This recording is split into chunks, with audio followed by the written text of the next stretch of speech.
अधिकांश आप कहते हैं कि इंद्रियों की पकड़ में जो नहीं आता वही अविनाशी है, और सुबह से चारों तरफ बनी है उसका स्पर्श करें, उसे सुने। क्या इन दोनों बातों में विरोध नहीं?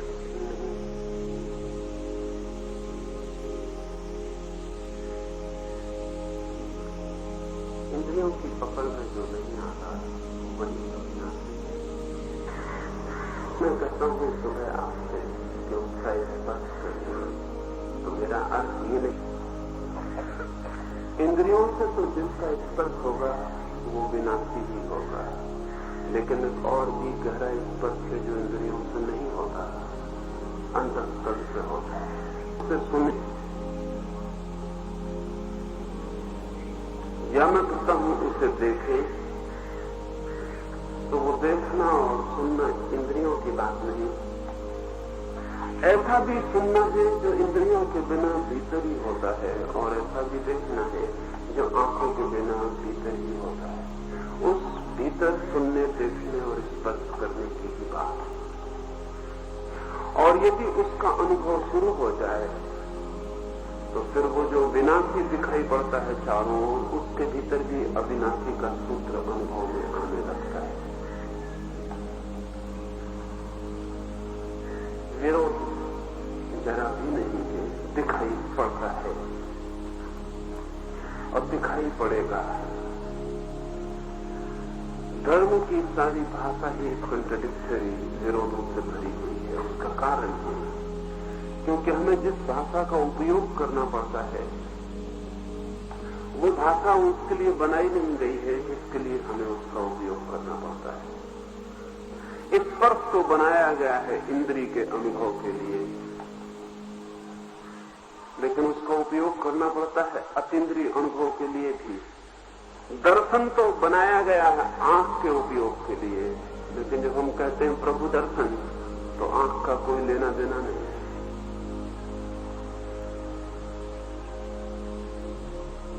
जो भी हमारे पास शब्द है, जो भी भाषा है, वो सब इंद्रिय के लिए है, और जिस समाधि की ओर हम कदम रखना चाहते हैं वो अतीन्द्रिय है। भाषा इंद्रियों की है, अनुभव अतीन्द्रिय का है, निश्चित ही विरोध मालूम पड़ेंगे।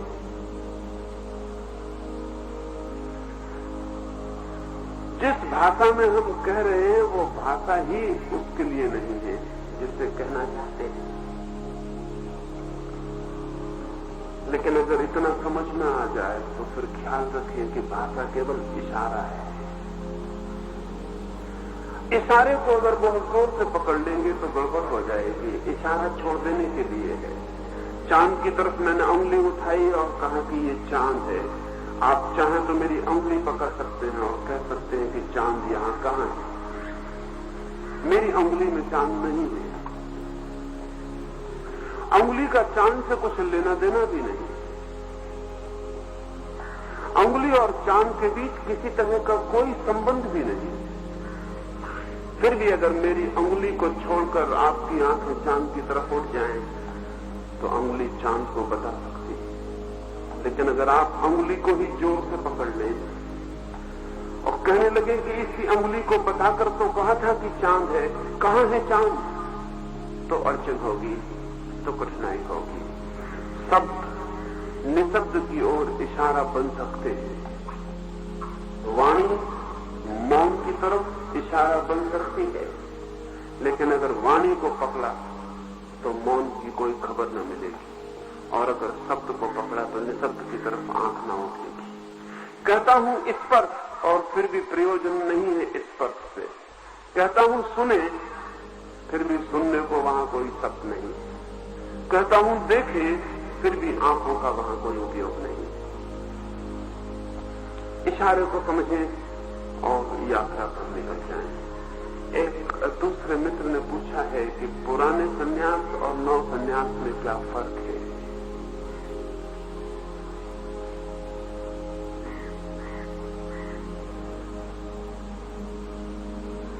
थोड़े से फर्क है। वो फर्क भी सन्यास का फर्क नहीं है, पुराने और नए का ही फर्क है। संन्यास का तो क्या फर्क हो सकता है? संन्यास तो कभी भी घटित होगा, वही होगा। समय संन्यास में कोई फर्क नहीं ला सकता।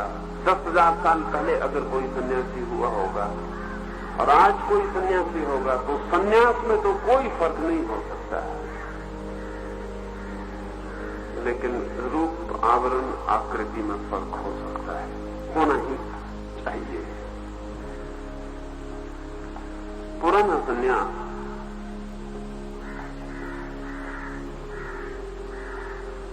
कुछ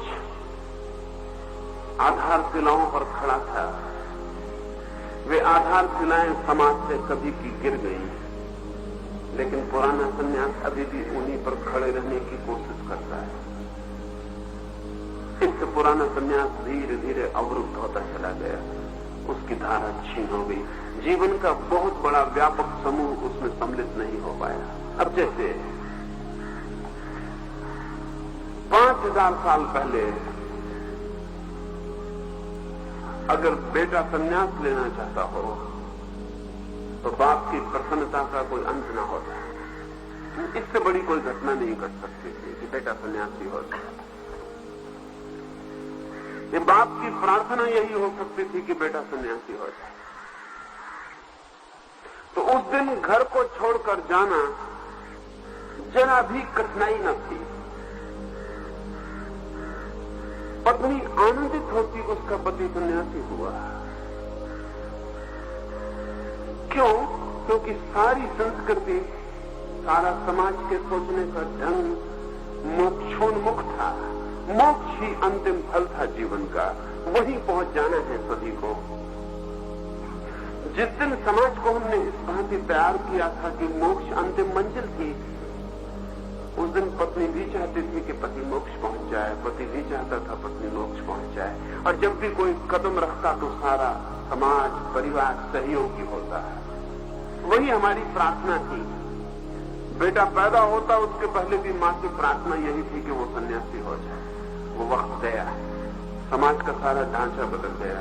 आज अगर पति शराबी हो जाए तो चल सकता है, सन्यासी हो जाए तो नहीं चल सकता है। बेटा चोर हो जाए बाप बर्दाश्त कर सकता है, लेकिन बेटा सन्यासी होने की बात करे तो बाप बर्दाश्त नहीं कर सकता। मोक्ष केंद्र से हट गया, धन केंद्र पर है, धर्म केंद्र पर नहीं है। अब तो आज भी अगर हम चाहते हैं कि घर छोड़कर जाने वाला सन्यास ही हमें स्थापित रखना है, तो इस दुनिया में रोज सन्यासी कम होते जाएंगे और आप सीख पाएंगे कि सन्यासी खो गए, वो नहीं कर सकते।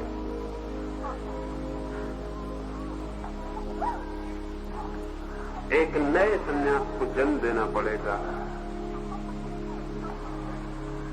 जो घर के भीतर फलित हो सके। जहां आप हैं वहीं, पति हैं तो पति रहते हुए, पिता हैं तो पिता रहते हुए, बेटे हैं तो बेटा रहते हुए, वो आपका जो बाहर का जगत है उसे छुए बिना, वो जैसा है उसे वैसा ही स्वीकार करके आपके भीतर क्रांति घटित हो, तो हम इस जगत में विराट पैमाने पर सन्यासियों का आंदोलन चला सकते हैं। अन्यथा सन्यास करीब करीब मृत प्राय है। इसका दूसरा परिणाम यह होता है, उस जमाने में आज से 5,000 साल पहले जो हमारे बीच क्रीम थे, प्रतिभा के धनी थे, वे लोग सन्यासी होते थे स्वभाव का, क्योंकि सन्यास से श्रेष्ठ कुछ भी नहीं था। तो जो हमारे बीच श्रेष्ठतम प्रतिभा के लोग होते थे वे सन्यासी होते थे। आज धन से श्रेष्ठ कुछ भी नहीं है, तो हमारे बीच जो श्रेष्ठतम प्रतिभा के लोग हैं वे धन कमाने में, यश कमाने में लग जाते हैं। और सन्यास की तरफ जाने वाला जो वर्ग है वो एकदम प्रतिभाहीन वर्ग होता है। और ध्यान रखें, जिस दिशा में भी प्रतिभाहीन लोगों की संख्या बढ़ जाएगी और प्रतिभावान लोगों की संख्या कम हो जाएगी, वो दिशा बहुत जल्दी जोड़ना हो तो सन्यास को ऐसा रूप देना पड़ेगा कि प्रतिभाशाली उससे जुड़ सके। फिर छोड़ने की जो भाषा है वो आउट ऑफ डेट हो गई, वो समय के बाहर पड़ गई। छोड़ने की भाषा ही समय से बाहर पड़ गई। युग युग की भाषा होती है, अगर आज भी हम छोड़ने की भाषा में बोले चले जाएं तो वो किसी की समझ में नहीं पड़ने वाला है, वो भाषा हमें बदल देनी पड़ेगी। अब तो हमें सन्यास को भी उपलब्धि की भाषा में, पाने की भाषा में रखना होगा। पुराना सन्यास कहता था संसार छोड़ना सन्यास है, मैं कहता हूं परमात्मा को पाना सन्यास है। वो जो नेगेटिव ख्याल था छोड़ने का, ये छोड़ो, ये छोड़ो, ये छोड़ो, वो आज कारगर नहीं है, न होने का कारण है। जब लोग बहुत संतुष्ट होते हैं तो पाने की भाषा काम नहीं करती, उनके पास जो है वो काफी है। जब लोग बहुत संतुष्ट होते हैं तो पाने की भाषा काम नहीं करती। जब लोग बहुत असंतुष्ट होते हैं तब छोड़ने की भाषा काम नहीं करती। वैसे ही इतने परेशान हैं, वो और छोड़ने की बात आप उनसे करिए। प्रत्येक आदमी को लग रहा है मेरे पास कुछ है ही नहीं, अब उससे आप छोड़ने की बात करिए।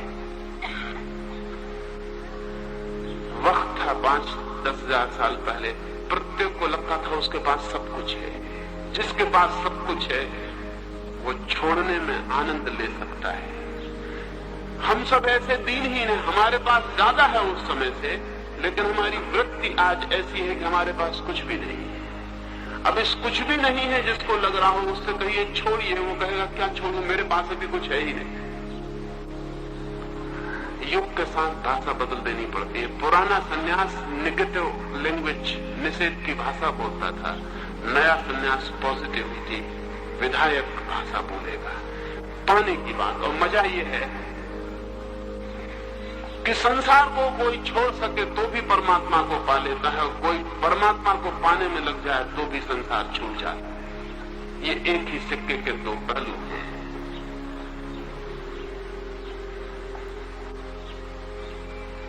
असल में परमात्मा को पाने में जो लगा उसका संसार अपने आप छूटना शुरू हो जाता है। लेकिन इस छूटने को बाहर से छोड़ने की कोई जरूरत नहीं, ये भीतर से छूट जाए काफी है।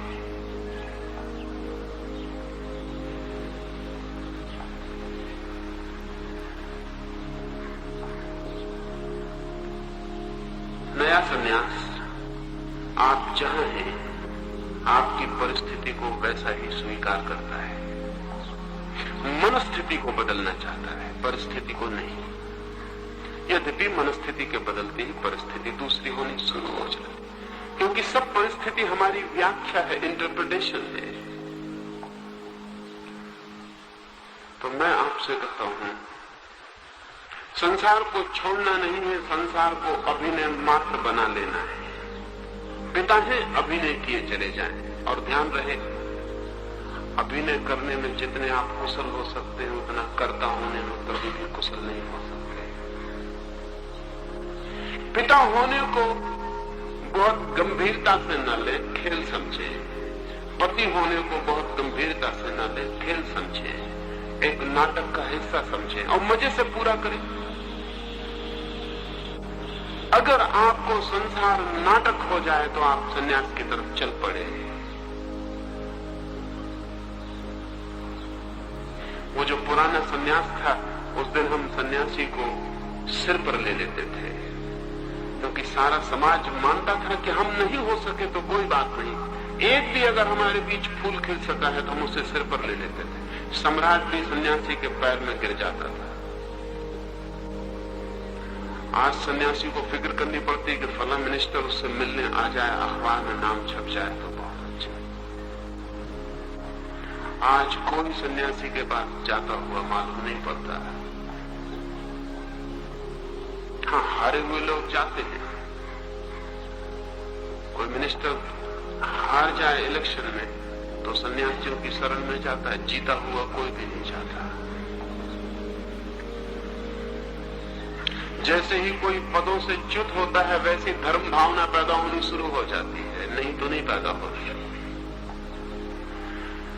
लेकिन वो वक्त और था, सम्राट भी पैर छूता था भिखारी के। मैंने सुना है कि बुद्ध का गांव में आगमन हुआ एक। उस गांव के सम्राट ने अपने वजीर से पूछा कि क्या मुझे जाना पड़ेगा बुद्ध के स्वागत के लिए। वजीर ने गौर से अपने सम्राट को देखा और कहा, मेरा इस्तीफा स्वीकार कर ले। सम्राट ने कहा कि भी ऐसी कौन सी बात हो गई? उस बूढ़े वजीर ने कहा, जब सम्राट पूछने लगे कि बुद्ध का स्वागत करने क्या मुझे जाना पड़ेगा, तो वो जगह रहने योग्य न रही, मैं छोड़ देता हूं। सम्राट ने कहा, ऐसा मत करो, मैं तो सिर्फ तुमसे सलाह लेता हूं बुजुर्ग आदमी की तरह, और मैंने तो इसलिए पूछा कि क्या ये उचित होगा कि भिखारी का स्वागत करने सम्राट जाए भिक्षा पात्र लिए आदमी। उस वजीर ने कहा, साम्राज्य उस आदमी के पास भी था,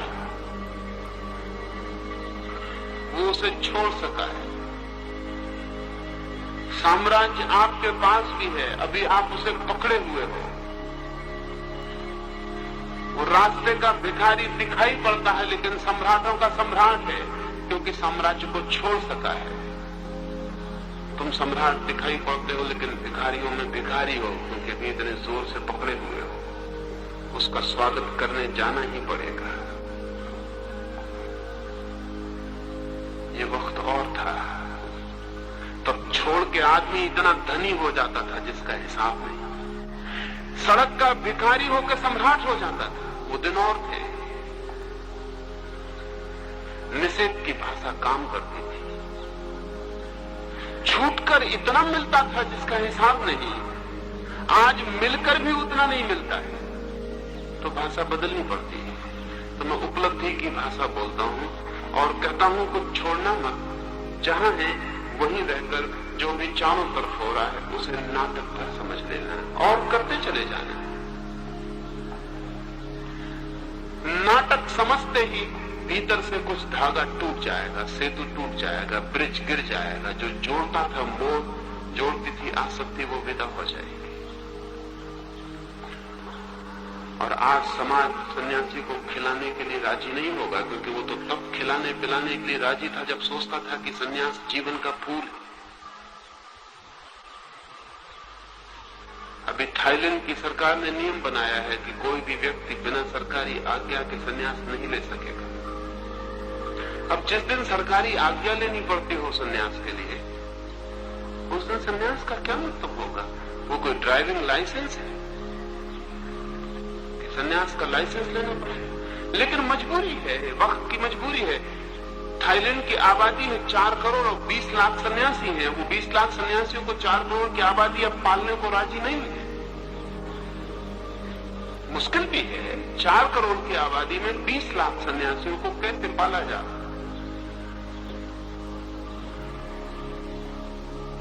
कठिन है। रूस में सन्यासी खो गया। जहां जहां समाजवाद आएगा वहां वहां सन्यासी खो जाएगा, क्योंकि सन्यासी शोषक मालूम पड़ेगा। सन्यासी कभी जीवन की परम उपलब्धि था, आज वो एक्सप्लॉइटर मालूम पड़ेगा, शोषक मालूम पड़ेगा कि मुफ्तखोर। अगर सन्यास को बचाना है तो सन्यासी की रूपरेखा बदलनी पड़ेगी। सन्यासी को श्रम करना पड़ेगा, तो ही बच सकता है भविष्य में। वो अब दूसरे पर निर्भर नहीं हो सकेगा। एक रोटी मांगनी भी अब जहालत है।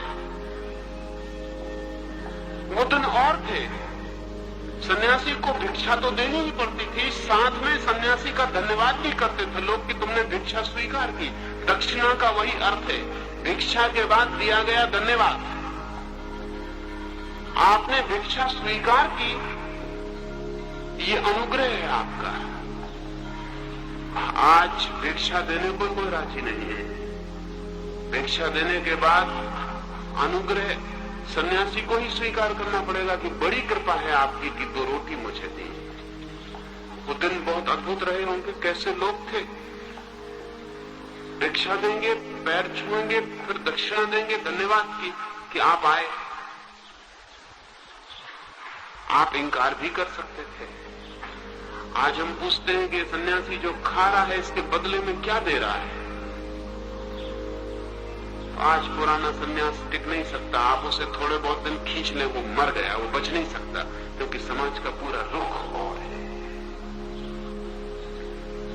अब तो वही सन्यासी बचेगा जो श्रम कर रहा होगा, दफ्तर में काम कर रहा होगा, दुकान पर मेहनत कर रहा होगा, जो अपनी रोटी खुद पैदा कर रहा होगा और 10 लोगों के लिए रोटी पैदा कर रहा होगा, वही सन्यासी भविष्य में बच सकता है। तो नया सन्यास जीवन को निषेध करने के लिए नहीं कहता, आप जहां हैं वैसे ही। बहुत छोटी सी सूचनाएं पर नए सन्यास में है। गैरिक वस्त है, वो सिर्फ इसलिए है ताकि आपको स्मरण रहे और आपके आसपास के समाज को भी स्मरण रहे कि ये आदमी अब नाटक की तरह जिएगा, छोड़कर नहीं जाएगा लेकिन नाटक की तरह जिएगा। वो रिमेम्बरिंग के लिए, सिर्फ स्मरण के लिए। और एक ही शर्त मैंने नए सन्यास के साथ रखी, बाकी सब शर्तें हटा दी, क्योंकि बाकी सब शर्तें अब बेकार है। एक ही शर्त रखी, और वो शर्त यह है कि सन्यासी 24 घंटे में कम से कम घंटे भर ध्यान कर रहा होगा, बस। मेरा मानना ऐसा है कि अगर ध्यान फलित होने लगे तो बाकी सब शर्तें पीछे के दरवाजे से भीतर आ जाती, उनको लाने की जरूरत नहीं, क्योंकि जो ध्यान को उपलब्ध होगा वो धीरे धीरे ब्रह्मचर्य की तरफ खींचता चला जाएगा। मैं नहीं कहता कि ब्रह्मचर्य की शर्त रखें, और वो ब्रह्मचर्य क्या जिसे बांध कर लाया जाए, उसका कितना मूल्य है।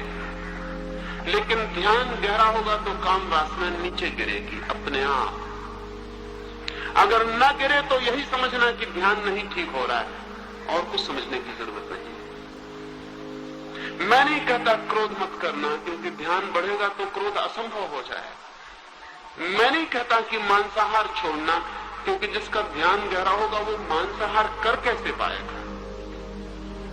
इसलिए मैंने सब शर्तें हटा दी है और सिर्फ एक बेसिक कंडीशन रखी है कि भीतर ध्यान बढ़ता जाए और बाहर नाटक बढ़ता जाए, से सब अपने आप पीछे से चला आएगा। पुराने सन्यास के साथ उल्टी हालत हो गई है। पुराने सन्यास के साथ ये हालत हो गई है, ठीक उल्टी। संसार को तो छोड़ देते हैं पुराने सन्यासी, आज के, पुराने दिन के मैं नहीं कह रहा हूं, वो वक्त गया। आज का जो पुराने ढप का सन्यासी है वो संसार को तो छोड़ देता है, लेकिन जो कुछ भी वो करता है सन्यासी होकर, उसको भी नाटक नहीं मानता, उसको भी भारी गंभीरता से लेता है। मकान छूट जाता है तो आश्रम के मुकदमे अदालतों में चलते चले जाते हैं, उससे कोई फर्क नहीं पड़ता। इधर बेटे छूट जाते हैं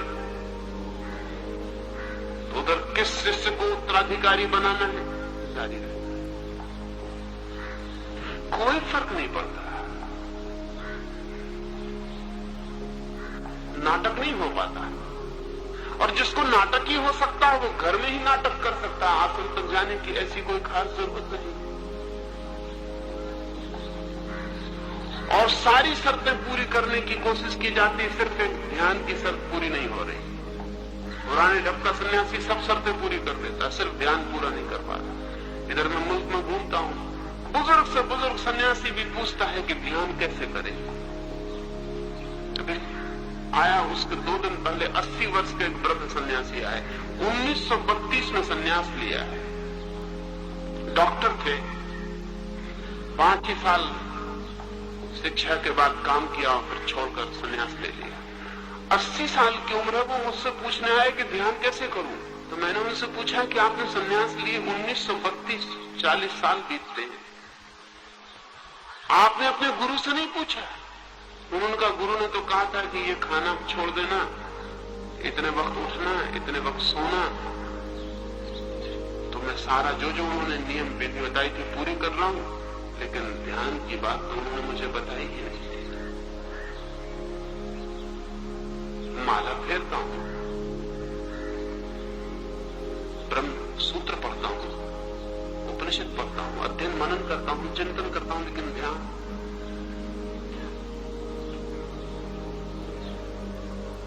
अगर दूसरी शर्तें बहुत महत्वपूर्ण है तो ध्यान पिछड़ जाता है। तो मैं सारी शर्तों को हटा दिया हूं, सिर्फ ध्यान की एक शर्त है, भीतर ध्यान बाहर नाटक। इतना ही मेरे लिए सन्यास का सूत्र है। से सब अपने आप आ जाएगा, आ ही जाता है।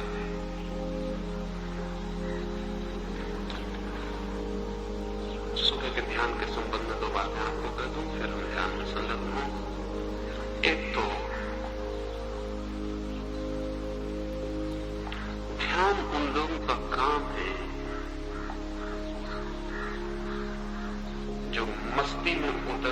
साहस जुटा पाए।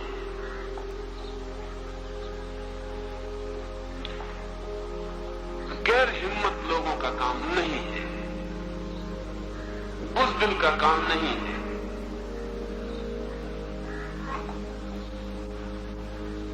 ध्यान तो एक बड़ा एडवेंचर, एक बड़ा दुस्साहस है। अपने से छलांग लगा के कहीं गहरे में उतर जाने की बात है। अनजान, अज्ञात, अननोन में उतरने के लिए साहस चाहिए। और एक बात ख्याल रखें, आप अपने को संभाल कर उस यात्रा पर न जा सकें। पहली बात तो साहस करें।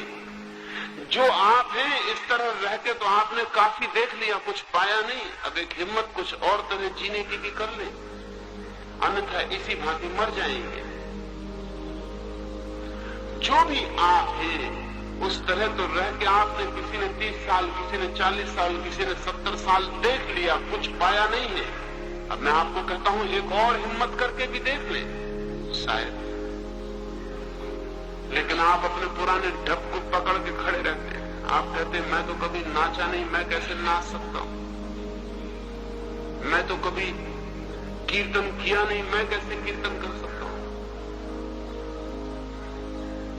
आप सोचते हैं मैं तो पढ़ा लिखा सुसंस्कृत आदमी हूं, मैं कैसे ऐसा काम कर सकता हूं। आप काफी सुसंस्कृत होंगे, लेकिन सुसंस्कृत होकर आपने काफी दिन देख लिया, कुछ पाया नहीं है। अब थोथी बातों को उतार कर रखने का वक्त है। उतार कर रख ले एक कोने पर, हिम्मत जुटाएं, नए प्रयोग को करके भी देखें। 3 चरण है। पहले 15 मिनट में कीर्तन होगा। बड़े आनंद भाव से करें, तनाव से नहीं, स्ट्रेन से नहीं। ये कोई काम नहीं है, ये कोई काम नहीं है कि आप कोई श्रम कर रहे हैं। आनंद है, आह्लाद है। बहुत मौज से करें, बहुत प्रफुल्लता से करें। कीर्तन में आपकी प्रफुल्लता प्रकट होनी चाहिए, बहुत मधुरता फैल जानी चाहिए आपके चारों तरफ, आपके भीतर बाहर। बहुत प्रफुल्लता से, बहुत आनंद मग्न होकर करें। तनाव से नहीं, बहुत खिंचे हुए, टेंस नहीं कि कोई बहुत भारी काम करने जा रहे हैं। नहीं, परमात्मा के साथ एक छोटे से खेल में उतर रहे हैं, बस इतना ही समझे। परमात्मा के साथ एक छोटे से नाच में उतर रहे हैं। मालूम भी नहीं है कि नाच कैसा है, उस नाच के कोई नियम भी नहीं है, उसके कोई स्टेप्स भी नहीं है, कुछ मालूम नहीं है। लेकिन परमात्मा का हाथ पकड़ के नाचने के लिए उतर रहे हैं। इस अहोभाव से उतर जाएं। 15 मिनट कीर्तन, फिर 15 मिनट के लिए धुन चलती रहेगी, कीर्तन बंद हो जाएगा। फिर व्यक्तिगत रूप से जिसको जो मौज में आए, अपने मौज में भीतर डूबे और नाचे, आनंदित हो। चिल्लाने की मौज आए चिल्लाएं, हंसने की मौज आए हंसें, रोने का मन हो रो लें, हल्के हो जाएं। जो भी भीतर होता हो उसे करें। 15 मिनट पीछे हो, फिर 30 मिनट के लिए मुर्दे की भांति पर जाना। पहुंच गए उसके द्वार पर नाचते हुए, अब उसकी सीढ़ियों पर सिर रख के पड़ जाना। वो समर्पण के क्षण होंगे। उस क्षण कुछ भी नहीं करना, साक्षी बने देखते रहना। जो भी अनुभव में आए, भीतर बहुत प्रकाश फैल जा सकता है, भीतर बहुत आनंद की पुलक फैल जा सकती है। चारों ओर परमात्मा की मौजूदगी मालूम हो सकती है, उसका स्पर्श, उसका दर्शन, उसकी अनुभूति हो सकती है। लेकिन वो 30 मिनट मौन पड़े रहने के। अब हम शुरू करें और फासले पर फैल जाएंगे। बहुत पास रहेंगे तो नाच ना सकेंगे, जगह काफी है। और आप कितने ही मुझसे दूर रहें, परिणाम उतना ही होगा। इसलिए मेरे पास होने का कोई आग्रह न करें, दूर फैल जाएं।